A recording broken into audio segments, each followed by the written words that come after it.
Mas makahuluganon ang pagsaulog alang sa pipila ka mga talisaynon sa adlaw sa kaugalingnan. Tungod kay sa daghang mga dapit ug kabaybayunan, didto sila mutampisaw sa dagat, haduol sa makasaysayanong Liberation Park nga nagsilbing handumanan sa pag-angkon sa mga talisaynon sa kagamhanan gikan sa mga kamot sa mga langyaw nga miulipon kaniadto. Si Chana Carion sa report.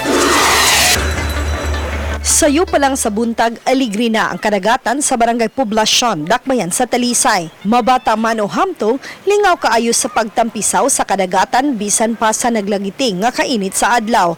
Kay holiday man tungod kay ika-121 nga Independence Day, ilang gipahimuslan ang higayon nga makauban ang pamilya ug matagamtam ang kahulugan sa pagkagawas nun.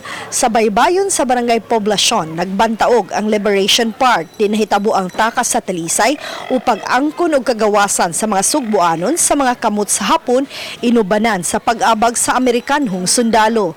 Gawas sa pagkaligo og dagat, nahimo usab kining dapit din suruyanan alang sa gustong bisita sa Dakbayan sa Talisay. Nagpahayahay ka diyot kay wa may klase. Nalingaw-lingaw rin midre. Holiday.